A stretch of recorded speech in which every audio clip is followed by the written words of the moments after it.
handisi kuda kuti mwana wehanzvadzi yangu after azochata iro rino gore ange achizoenjoya marriage yake. Ndinoda kuti ange achizoita divorce sekudivhosa kwandakaita one murume wangu. Handidi because naamai vake takatukana zvakaipisisa many years ago, but havatozvizivi kuti ndichiri negrudge navo.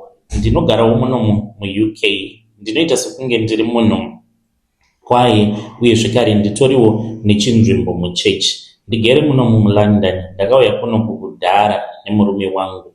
Nekuda kweshamwari ndakazosvika pakurambaniswa nemurume mushure mekunge ndasangana nemurume wangu akange atori negirlfriend, but mafriends angu ndiwo ainge akatonyengera murume wangu girlfriend. Akaedza kutaura neni murume wangu akati ndiregerere, but mafriends ako ndiwo andinyengera kuti ndige ndichiita zvinhu izvi. It was more like a set up, but panguva yacho iyoyo ndakange ndisingachade nezvemarriage, ndainge ndava kungoda zvemujolo. Saka after ndaramba murume ndaifungidzira kuti zvainge zvichazoita nyore kuti ndinge ndichizowana zvekare umwe murume, but hazvina kuzoita nyore. Saka nekuda kwekuti ndainge ndava kudanana nevarume vevanhu, izvi ndo zvakazoita kuti ndige ndichizova munhu anozivana nen'anga dzakawanda, because kana uchichita nevarume vevanhu, kuti murume wemunhu ange achikuda zvekuti anotomboramwa mhuri yake otombouya achigara newe, zvinotoda uchitoshandisa midzi. Pasina midzi hazvigoneki. Saka ndine n'anga dzandinoziva dzakawandisa muno mu-UK. Vamwe ndevekunana Zambia, Malawi, kunyanya vanhu vekuMalawi nevashoma vekuGhana. Ndiri mudzimai uye zvekare ndine makore 50 years ekuberekwa. Tarambana nemurume wangu ndakatanga kuita zvechihure. Ndakange ndava munhu akashoreka mudzinza. Chakazondibhuwa ndechekuti muroora wangu zvakange zvisinei naye kuti vatete ihure. Saka aiti kana ndikasvika pamba pake vainge vatovawo kunoku ku-UK. Ainditarisa nezuro reruvengo, akange asingachandifariri zvachose. Saka ndaitozviziva kuti hama hadzichandidi. Saka tanetsana nemuroora kudaro ndakazomubatira chigumbu kusvika pari nhasi, but iye haatombozvizivi kuti ndine chigumbu chandakamubatira. Ndakange ndichimufarira mwana wake zvisingaiti. Mwana uyu ari kufanira kuti ange achizochata iro rino gore, but anoti kana akauya kumba kwangu amai vacho vakazviziva kuti anenge auya kuzondishanyira ini savatete vake, anokwanisa kutotukwa kuti ndige ndichizozviziva izvi. This was after my introduction. Akauya anesu nefiance yake Jeffrey, murumewo wekuZimbabwe zvekare. Vauya kuzondiona for my introductions. Ndakatofara ndikatoti anesu wagona chaizvo, achitondiudza kuti tete isusu ndo zvataronga izvi, toda kuti munge muchitisvitsirawo shoko kuna baba nedzimwe hama kuti vange vachigadzirira madates avo vainge vatova nawo ekuti pange pachizobviswa mari. Saka after auya kuzondiona akazodzoka zvekare. Takange tiine tumwe tumadiscussions twedu twatainge tichida kuti tinge tichizoita. Chakazongondibata ndechekuti mwana akati auya kwandiri apa ndainge ndichitotaura naye. Saka akazongosimuka ndokubva aenda kubathroom zvake. Ndipo pandakabva ndachizoona kuti foni yake yainge isina kulokewa. Ndakaitora ndikamhanya pachat ramama vake. I just wanted to see what type of conversations they had, because zvinhu zvandinoziva zvainge zvakamboitika before kuti anesu akauya kumba kwangu vanomutuka zvakaomarara. Saka ndakabva ndatoona kuti vainge vachitaura nezvangu. Anesu achiti mama hazvina kunaka, mavoice notes handina kuda kumateerera because ndakatya kuti zvimwe kuda aikwanisa kuzondinzwa ndichiplaya mavoice notes, mamwe acho ainge asina kuvhurwa. Saka ndakange ndisingade kuti ndinge ndichizoonekwa kuti ndabata nekuvhura chat ramama vake, but ndakatoona painge pakanyorwa nemuroora wangu mai anesu. Vakanyora ivo kuti unogoenderei kwavatete vako, uchapiwa mweya wechihure nekuti ihure riya rinokudzidzisei. Hure inini ndo pane daka rangu. Ndoda kuti wavo mwana ange achizova hure rekuti kubuda kana panews nekuda kwekuvhura hanzi Sekaurema wafa. Uyu ndiye munhu wandichadzidzisa. Mushure mekunge ndaona mamessages iwayo ndakabva ndabatwa nemweya weruvengo negodo. Ndakabva ndachizoenda kune imwe n'anga iyi anobva kuZambia but dzimwe nguva anomboti anobva kuMalawi. Saka ndichavati Dr. Banda. Ndakabva ndaenda kuna Dr. Banda, ndatora motikari yangu that very same night ndikaenda kumba kwavo usiku. Dr. Banda ava ndingangoti vanotongoita zvesatanism iri pachena.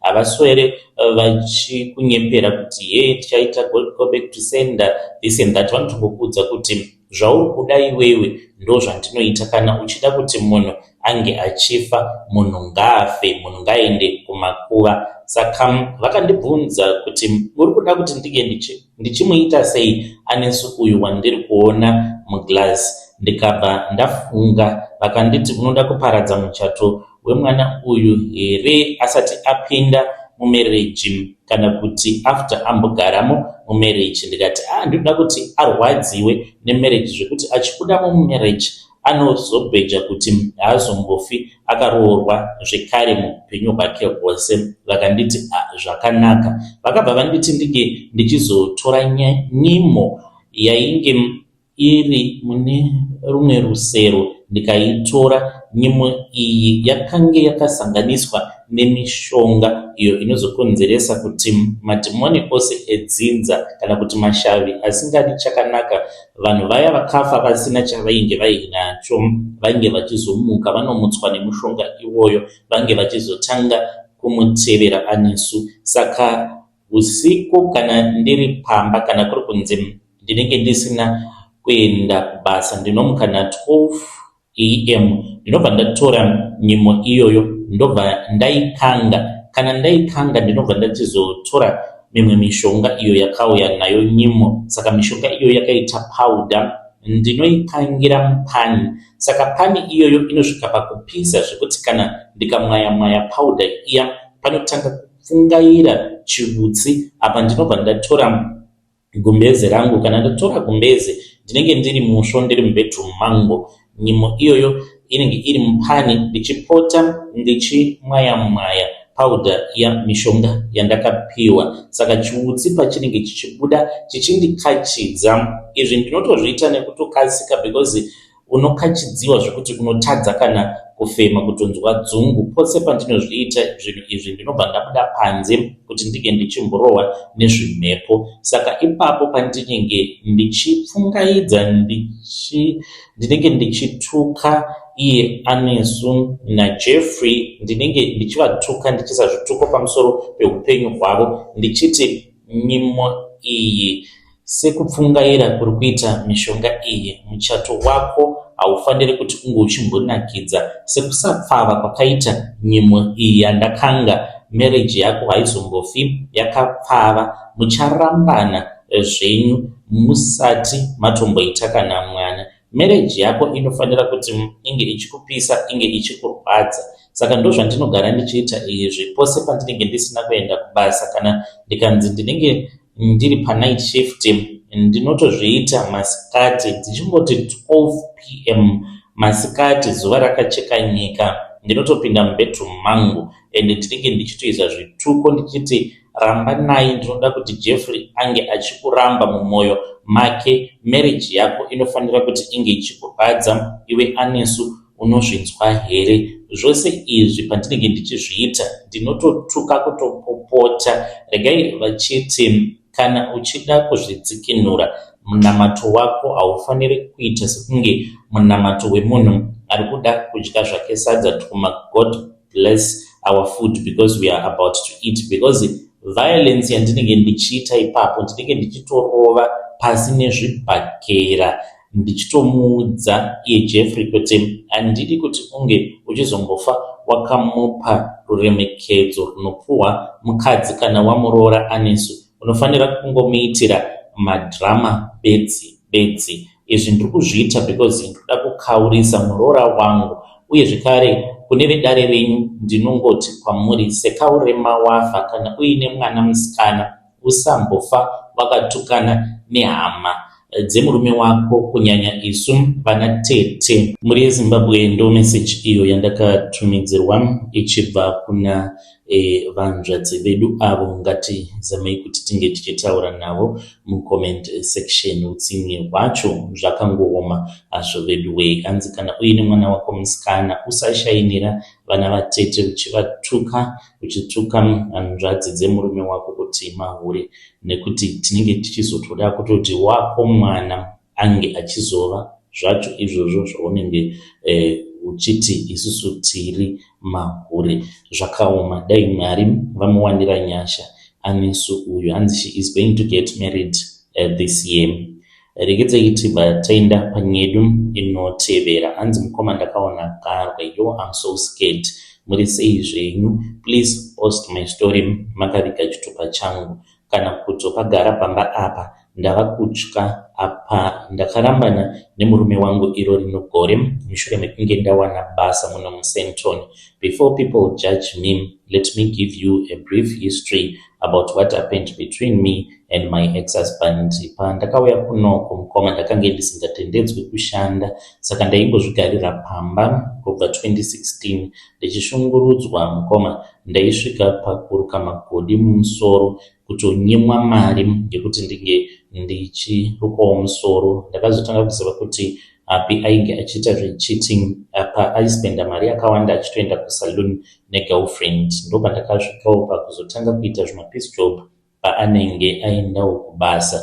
Ndakange ndisingapiwe kana senti. Ndiye aiita grocery shopping yake, inini ndigere pamba nevana. Saka ndakazoti ndawana basa muSandton ndikabva ndati isarai zvenyu. Nguva yamakandishungurudza yakange yakarebesa chaizvo. Saka kubva last year mukoma ndingori pabasa. Ndakatanga ndichiita zvemapiece jobs. Pandakawana basa mukoma nashe ndakafara zvisingaiti. Ndikati Mwari mandigonera, because murume wangu akabva ada kundikaurisa. Akabva afonera amai vake akati kunoku amai Chantal vava kuita zvekuhura, which is a lie. Hakuna kuhura kwandiri kumboita. Saka akati kunoku mai Chantal vava kuita zvekuhura mama, endai munotora vana muvaendese kumusha kwaamai Chantal. Saka izvi akazviita paakatanga kuziva kuti ndava kushanda muSandton, but ndakange ndichiri kuita zvemapiece job.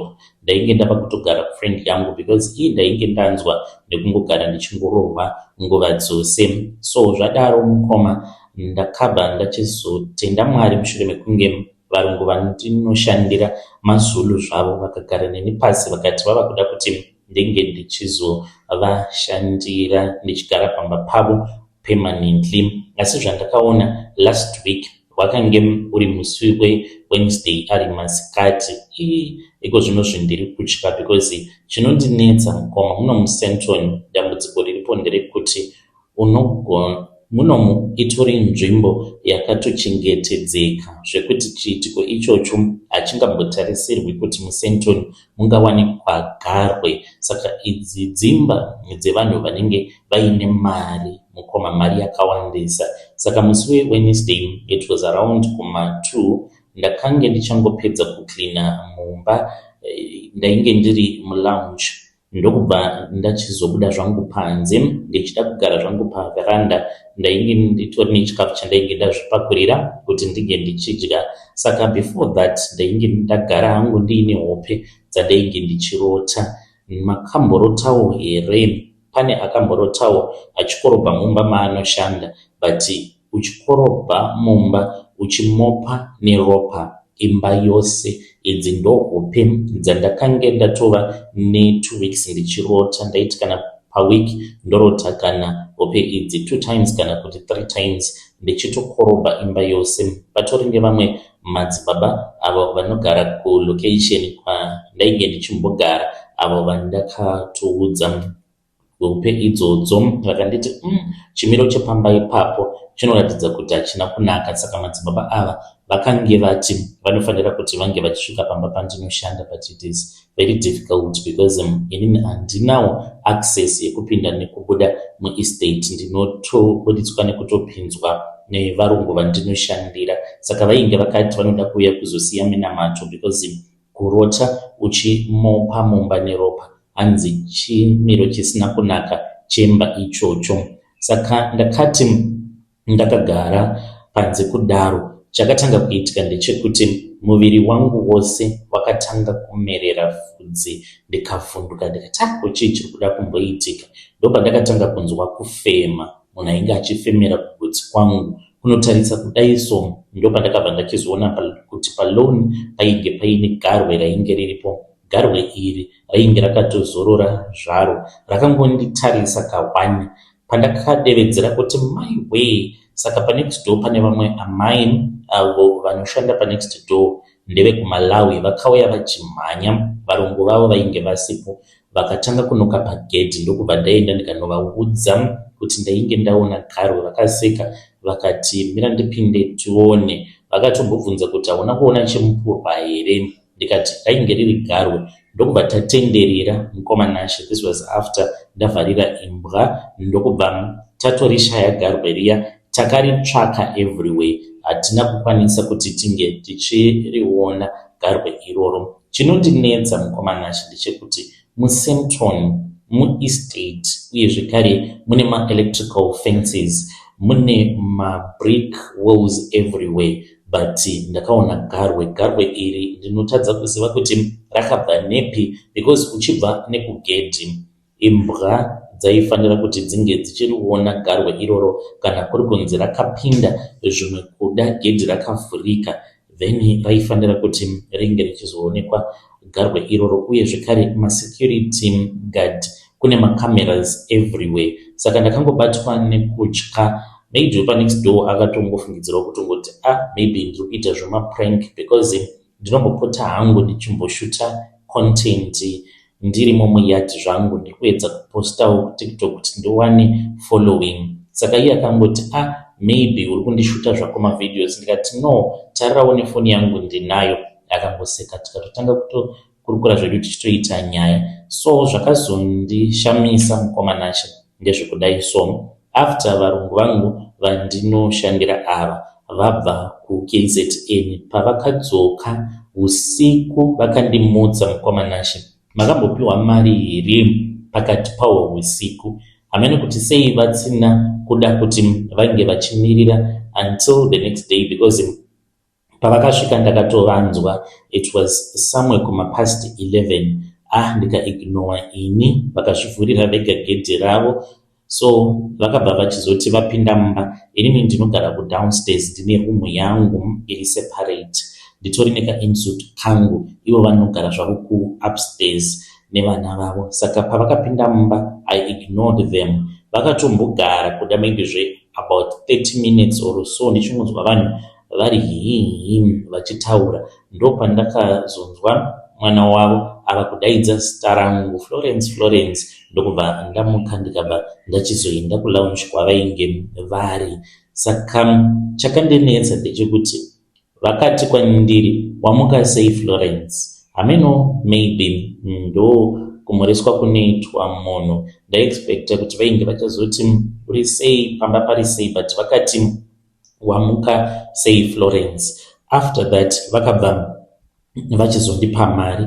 Vakandipa mari vakanditi ndinge ndichienda kunoverenga mari iyoyo ndiri murumu mangu. Mari iyi handisati ndaishandisa mukomanashe, ndichiri nayo mari iyoyo yandakapiwa. Saka pandakaiverenga ndakabva ndaona kuti mari yavainge vandipa yainge iri 5,700 rands, ndo mari yavakandipa. Ndiri kutadza kuziva kuti mari iyi yavakandipa yainge iri yeyi, but ndo zvakaitika mukomanashe. Handisati ndavaudza kuti ndine garwe randakaona, but ndava kufungidzira kuti garwe iroro randakaona garwe nderavo. Handizivi kuti munozvionawo sei nai mukomanashe. Is it possible kune vanhu vanoziva Sempton zvakanaka kuti ungaona garwe? Pandakange ndichida kuvaudza vakangonditi go to your room and count your money. Zvezve zvekuda kungondivhara-vhara, vakatoti kwandiri go to your room and count your money.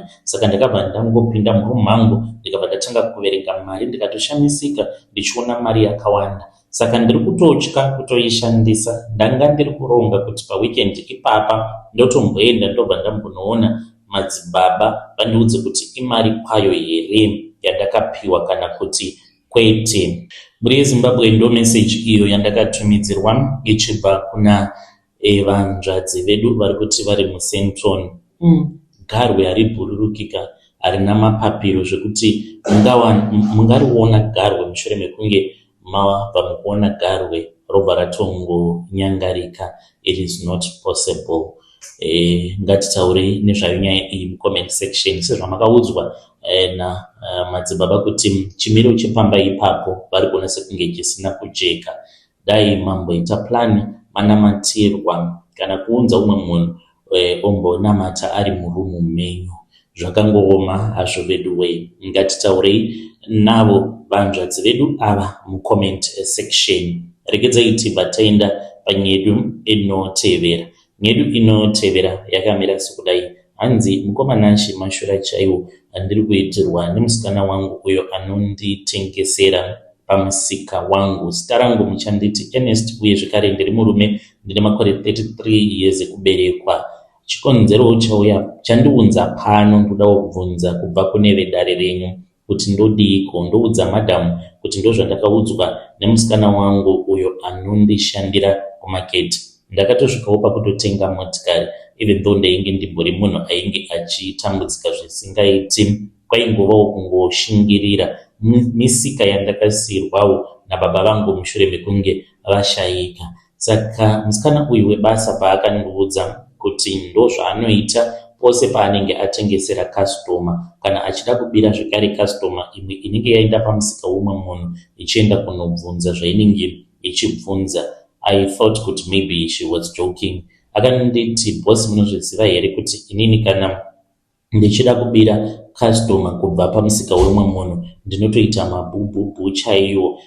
Akataura zvinhu izvi mukuseka, ndikafungidzira kuti ari kungojoka zvake. Ndikati mwana uyu anombondiona sei zvekuti angasvika pakundiudza kuti anopota achiburitsa mhepo kana achida kuti ange achizotorera umwe munhu customer. Saka nerimwe zuva ndakaswera zvangu naye, ndaingonzwa kamwe kamunhuwi kekungonhuhwa. So taiti kana kuri kunzi panenge paine macustomers anenge ari pamusika pedu, saka paaingofuratira zviya achiverenga kana change kana kutora tumapepa bag twekuti ange achizoisira munhu zvaanenge atenga muplastic bag.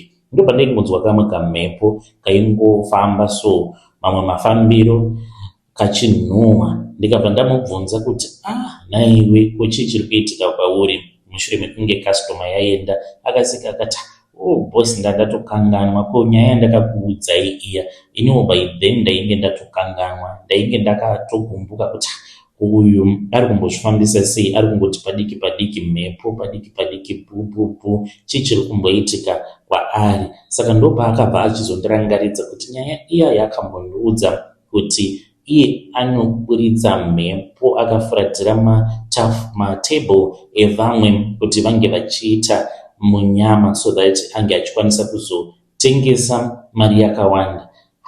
Mukoma zvakatanga kumeka sense zvechokwadi. Ndikati unonyepa iwe. Pakabva pachizosvika umwe murume ainge achida kutenga zvaainge achida kutenga. Saka musikana anondishandira akabva ati tarirai muone. Akabva amira paya, ndokubva ataka kufamba akatenderera zvake, akaita sekunge ainge achigadzirisa zvinhu patable. Ainge akamira kumberi kwetable yedu but akafuratira patable apo painge paine mudhara ainge achida kutenga patable ipapo. Saka akabva atoita zvaakaita. Ndikatotanga kutonzwa munhuwi wenyama yakaora. Ndikaziva kutoti musikana atochipfodora zvake, atoita mabasa ake. Ndokubva atenderera akauya akagara zvake pasi akatanga kutotaura zvake pafoni. Pasina kana nguva murume uya akangotarisa kutable kwedu. Akati atarisa kutable kwedu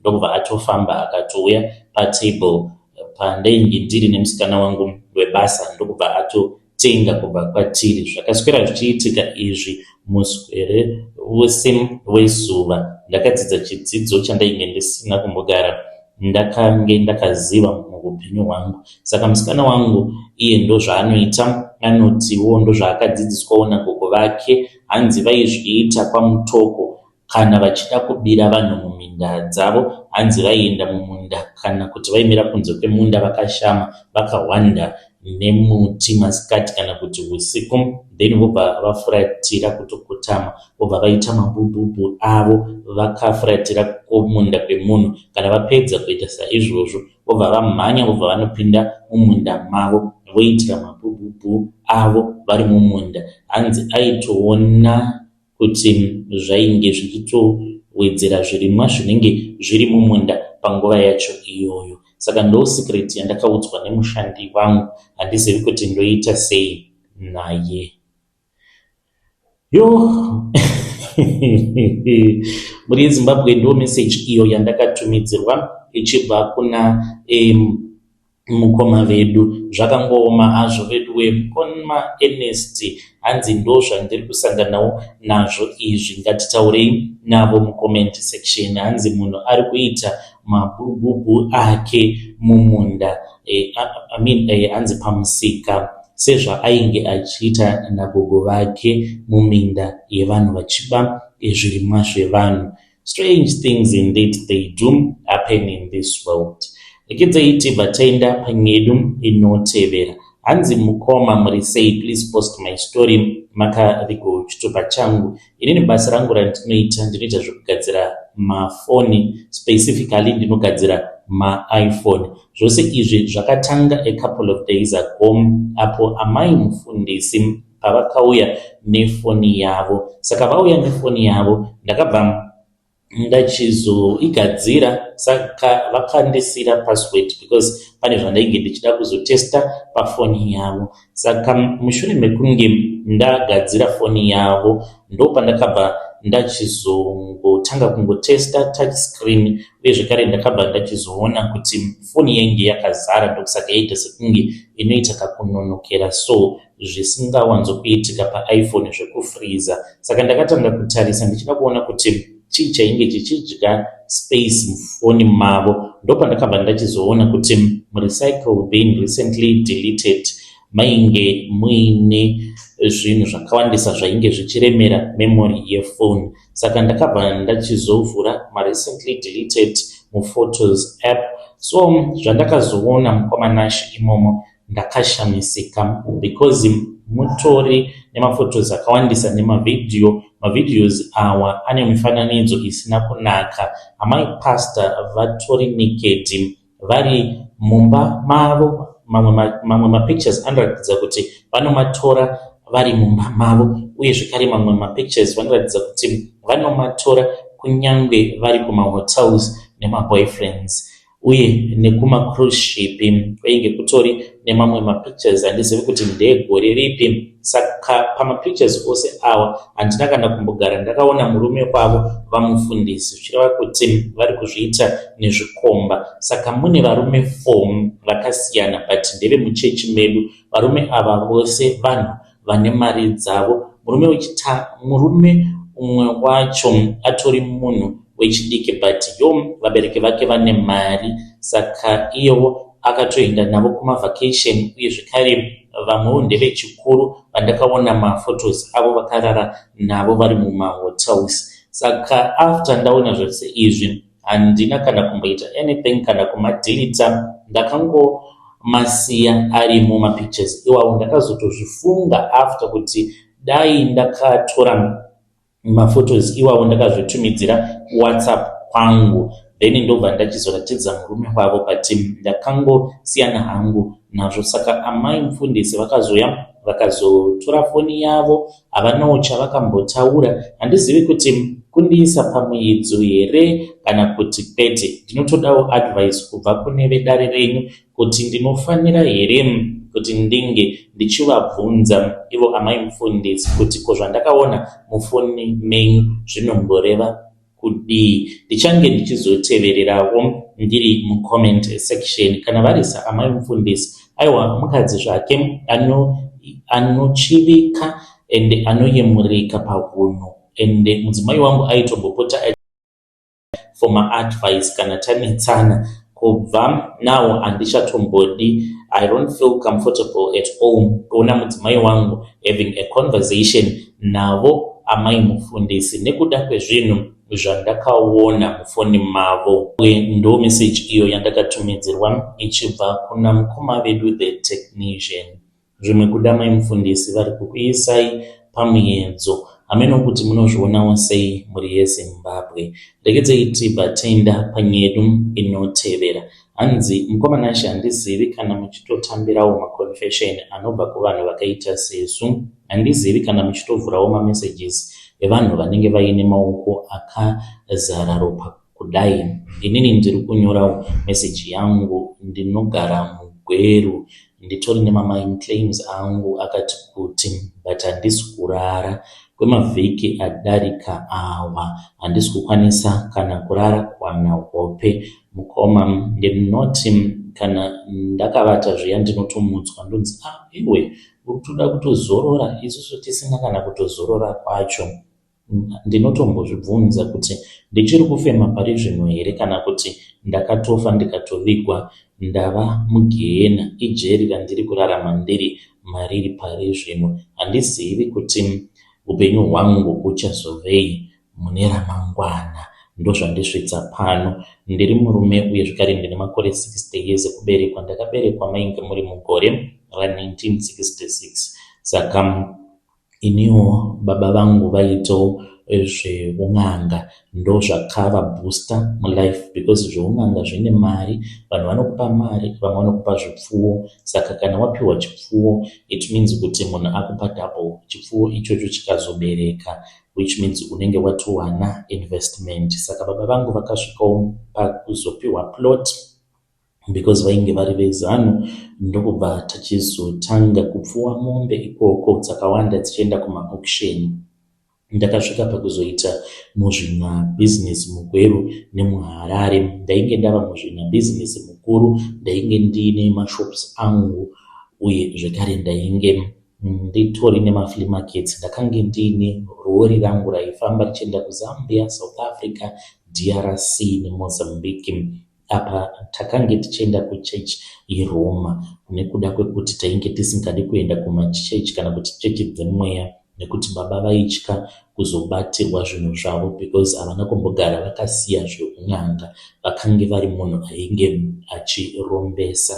Saka ndikuda kuti vanhu vange vachizviziva kuti kune vamwe vanhu vane hupfumi but hupfumi hwavo hauna kubva mukushanda nesimba neziya. Dzimwe nguva hupfumi hunotobva pamisodzi yevanhu sezvandakaita inini. Ndakauraya vanhu 17 mukuromba kwangu kwandakaita. Zvose izvi zvakatanga mukoma Nashi nerimwe gore. Ndinoda kuti unzwisise kuti munhu haangomuki mangwana obva ati ndikuda kuromba. Pane zvimwe zvinhu zvinozoitika kana kuti chivi chinodyarwa mumwoyo mako sembeu, wotanga kudiridzira nekufunga zvakawanda uye zvakare nematambudziko awo aunenge uchazosangana nawo zvichikura. Mhodzi iyoyo inenge ichikura zvishoma nezvishoma, kudzamara Satani azopinda mumwoyo mako. Mazuva iwayo ndainge ndichiriwo mukomana wechidiki, ndakange ndaroora zvangu. Ndainge ndichishanda muHarare paGrain Marketing Board. Ipapo pandakange ndichishanda mukoma ndainge ndiri clerk, ndaigamuchirawo vanhu vainge vauya nechibage chavo uye kuzosaina nekuona mafomu ekubhadharwa kuti anenge anyorwa zvakanaka here. Mari yataitambira mazuva iwawo yainge isiri mari yakawanda, yaingovawo mari yekuraramisa mhuri chete. Asi inini ndainge ndiine kamwoyo nekuziva kuti baba vangu vainge vakapfumisa vamwe vanhu. Saka dambudziko rakanoitika pana baba vangu, vakazotora vakadzi vakawanda. Saka upfumi hwavo hwakange hwava mumaoko evamwe amainini vekuChipinge, ivavo vaitotyisa. ndo vakazosara vaine upfumi hwose. Saka ndaidawo kuti ndinge ndichikwanisa kuzvisimudzirawo nekusimudzirawo vana vaamai vangu. Amai vangu vainge vatofa paibheni. Saka ndaiti ndikaona vamwe vanhu vaiuyawo nemarori avo, vamwe vachiuya kuzotarisa chibage chavo chichizotengesewa, vachifamba nemotikari dzinoyevedza. Apa isusu vamwe tainge tichishandira mari shomanana. Saka makange muri muna August pakauya vamwewo baba vekuzambia vakatouya kuzotengesa chibage chavo chainge chakawanda. Ndopandakasangana navo baba ivavo, vakange vachinzi Chanda. Munhu uyu aiva murimi mukuru, ainge asingazorori kurima sechibage, aigara ainacho all year round. Saka akange ari vekuzambia but ainge akaroora. Mudzimai wemuZimbabwe aitaura Chinyanja. Murume uyu akange aine moyo wakanaka, but ndichitanga kumuziva Chanda uyu aingofambawo nechimwe chirori chake, zvimwe zvaizvo zvekungotamburira. Saka aidawo kuti paperwork yake ibude nekukurumidza because ndainge ndiri clerkical. Saka takange tava vanhu vainge vava kutowirirana. Aipotawo achinditengerawo makoko, kundipawo zvimari kuti ndimhanyise mapepa ake. Nerimwe zuva Chanda akazonditora ndikabva ndachizoenda naye kumba kwake. Tiri pakati pekutaura paya akatongondibvunza kuti zvainge zvichifamba sei muupenyu hwangu.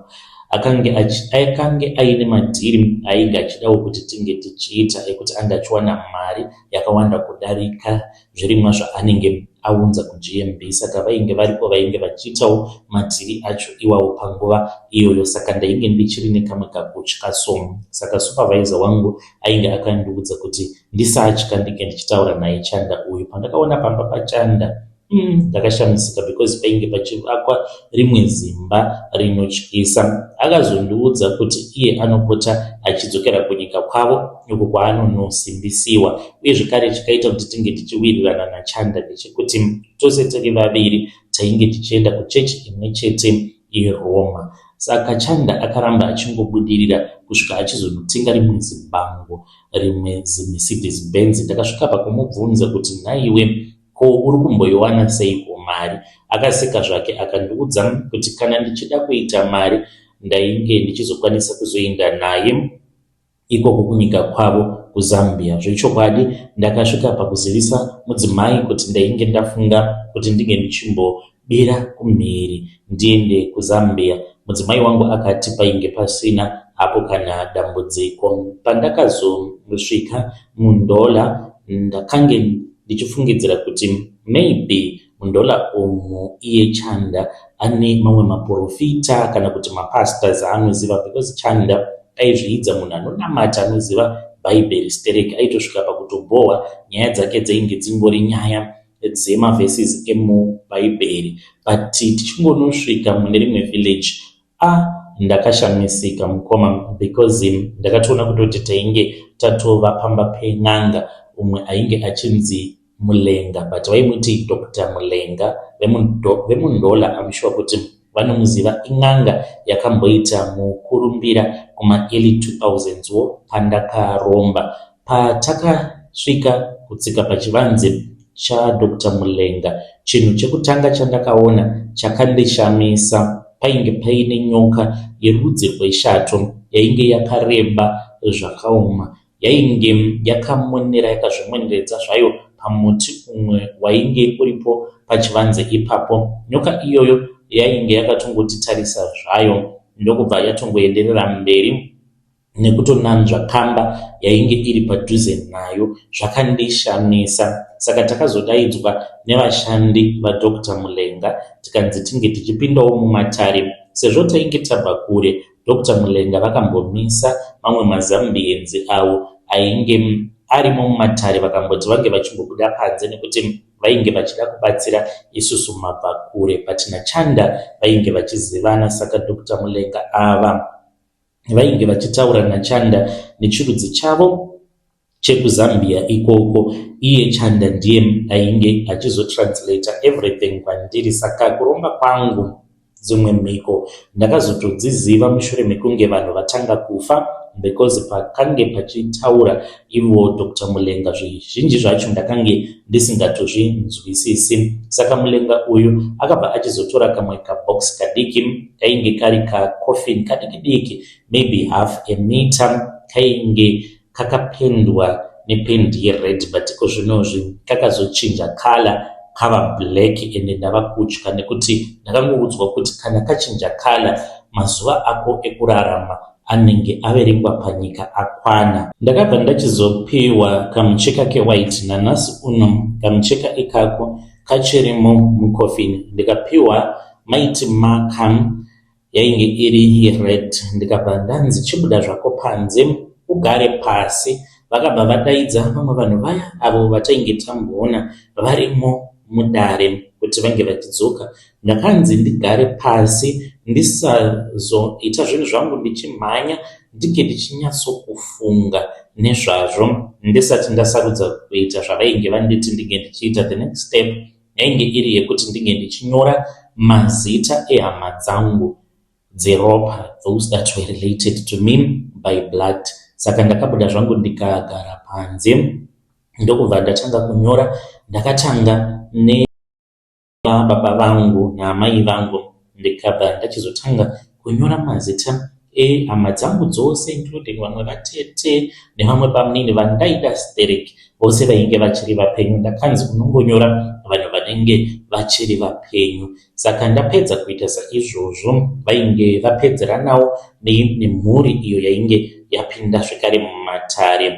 Ndadzokeramo vakabva vachizotora banga, vakatora banga ravo ndokubva vachizondicheka pachigunwe changu cheruoko rwekurudyi chidiki chacho, ndokubva vadonhedzera vakaita zvekusvinira madonhwe 3 eropa pamusoro pejera riya randainge ndapeta-peta ndikadzosera mubhokisi.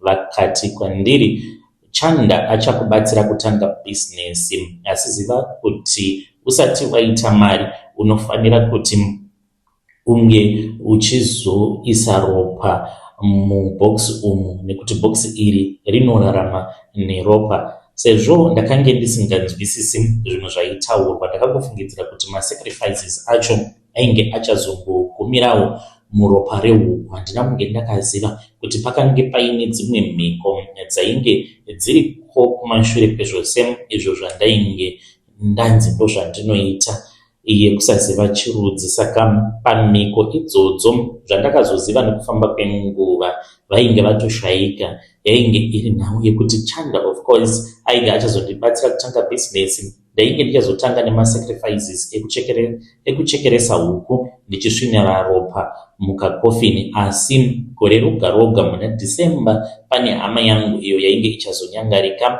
kufa nemaaccidenti, ende ndaifanira kuti ndige ndichizodzokerako kuZambia by 2014 kuti ndige ndichizokwanisa kuvandudza mhiko dzangu.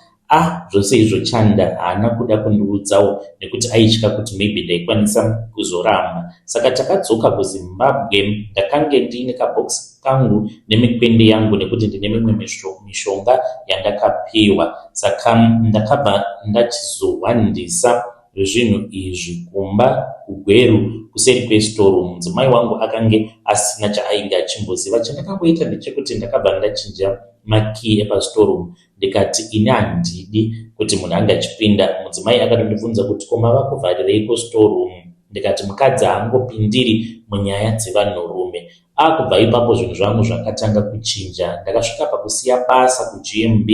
Chanda akatanga kundibatsirawo nekundipa chibage chakawanda icho chandainge ndava kuendawo ndichinonotengesa kuGMB kuwana start. Makore acho iwawo ndopainetsawo chikafu mumashops ndichibatsirwa naChanda kuburitsa zvinhu kubva muZambia ndichizviunza munyika yedu yeZimbabwe. Saka ndakange ndichingopota ndichingouraya huku. Ndaiti kana ndikatenga huku yangu ndaikwanisa kungoswera nayo ndakaivharira mumotikari ndotaimira mudzimai paanenge azorara paya. Ndobuda ndotora huku yangu ndopinda zvangu musitorumu ndouraya huku ndosvinira ropa mukabhokisi. Saka mushure mekunge zvinhu izvi zvaiitika mukoma, mumhuri makatanga kufiwa. bhokisi iri rakabva rachizotora mweya wamukoma wangu Godfrey ainge achitoticha somewhere else. Akashayika. Mushure mekunge ashayika, after that pane imwe hanzvadzi yangu yakafa zvekare. Saka pakazombotora kanguva pasina munhu ainge afa mumhuri. Ndakafungidzira kuti maybe it was normal. 2014 akati asvika, iniwo ndainge ndatokanganwa nezvachanda mishonga yandakaenda ndikanotora kuZambia, because by then ndakange ndava kutoraramawo upenyu hwakanaka nemhuri yangu. Saka pakazonoshayika hanzvadzi yangu Violet. Tangu tichingonopinda muna 2014 pandaifanira kuti ndige ndichidzokera kuZambia, mwedzi wacho ndainge ndichiuziva. Pandakangoregedza kudzokerako kuZambia ndo pandakafonerwa tichiudzwa kuti hanzvadzi yangu ainge afira muchipatara kuBulawayo. Saka aifamba achitengesa. Ikoko kwaakangodhumwawo nemotikari. Kudhumwa kwaakaitwa nemotikari haana kumbodhumwa zvekutodaro zvekunzi munhu angabva atofa, but akatofa sekutotamba sekuseka. Hana yangu ndopa yakarova, ndikatanga kunzwa mavoices because mari ndainge ndiinayo. Ndakange ndichida kuti ndinge ndichibatsiranawo nehama kuitira mahospital bills. As you know kuti munyika medu makamira sei. Saka ndakange ndiine mari, ndini ndaitozivikanwa kuti ndine mari kudarika vamwe vanhu vose vemufamily, but ndichida kuti ndinge ndichiunganidza zvimari kuti ndinge ndichizopawo munin'ina wangu uyo ainge atori mudining, wandainge ndasiya ari mudining. Akatoshamisika because ndainge ndatosimuka ndatoenda kubedroom kwangu ndichiti ndava kuenda kunotora mari. Akashamisika because ndakazodzoka ndisina kana cent. Ndikati ndanga ndichitofungidzira kuti ndine mari, handina kana mari. Asi sezvisinei, ndipo pandakatotangawo kutoziva kuti kana kuri kunzi ndinenge ndisingadi kuti ndinge ndichizopa munhu mari, kana ndikakwereta mari kubva kuno umwe munhu, handina zvakaipa zvandinozosangana nazvo. Nekuda kwenyadzi, mudzimai wangu akazobuda ndokubva aenda akanokwereta mari panext door, ndikazosara ndichizopa vanhu mari. Mudzimai wangu ndopaakatanga kunyumwa kuti mari yangu inenge ine mhiko mukati. Zvainge zvakamboitika before hama yake imwe yauya ichizoda kukwereta mari. Aitozviziva mudzimai kuti takange tiine mari mumba, but ndakange ndisingakwanisi kuti ndinge ndichingoburitsa mari ndisina kumbotanga ndambopira kuomberera. Then ndobva ndachizoudzwa nezvinogara mukofini zvandisingakwanisi kutsanangura kuti ndopa here munhu anenge achida mari kubva kwandiri kana kuti kwete. Saka mudzimai paakazviziva, ndainge ndisingafaniri kusacrifice mudzimai, but ndakazomusacrifice gore rinotevera nekuda kwaizvozvo. Zvino mukoma iko zvinozvi ndava kuda kuti ndinge ndichinamata Mwari mweya nemuzvokwadi, nekuti makore afamba. Kumusha kwedu kwatinobva kana ukasvika pamusha pakazara makuva, ende hakuna munhu anokwanisa kuti ange achindinanga huroi, because nditori munhu anototyiwa. Hama dzose dzinotonditya nekuda kwekuti vanozviziva kuti ndine mishonga yakaipa, asi hakuna anokwanisa kuuya kwandiri achindinanga. Dzimwe nguva vanokwanisa kutofamba vakatoenda kun'anga. Kana vaenda kun'anga, vanobva vatoudzwa kuti mune umwe munhu uyo ane mari anonzi name hidden, ndiye munhu uyo ari kukupedzai, asi chekundiita hapana. Iko zvinozvi ndiri kuda kunyatsokunamata Mwari, because ndinonzwa sekunge nguva yangu yaswedera yekuti ndinge ndichizofa. Kofini iri rava kutaura neni, rinototaura neni richitondudza kutoti gore rino ndiri kuda kuti unge uchiuraya nhingi, gore rino chiuraya nhingi. Ndaneta nekuramba ndichingosacrifice hama dzangu dzisina chadzakambonditadzira. Ndiri kupedza vana vemumhuri, zvisinei nekuti vanenge vari vana vadiki kana kuti vanhu vakuru. Rinenge richingodana kwandiri richiti name hidden.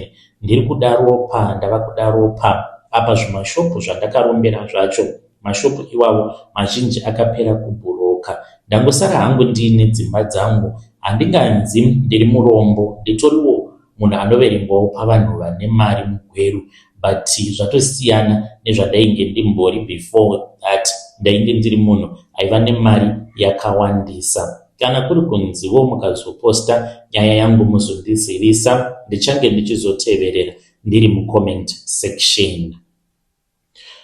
Muri yeZimbabwe ndo message iyo yandakatumidzirwa ichibva kuna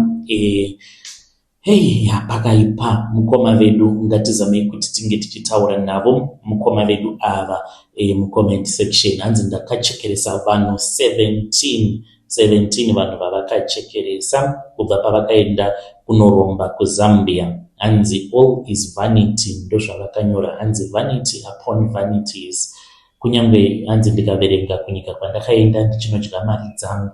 When I think about it, it's all vanities upon vanities. Ngatitaurei navo mucomment section. Zvakangoma hazvo vedu kupedza dzinza rose nekuda kwemari. Vadiwa vateereri ndo messages avo tanga takakubatirai. Thank you very much for watching until the last confession. Ngatisanganei zvekare mune zvimwe zvirongwa zvinotevera.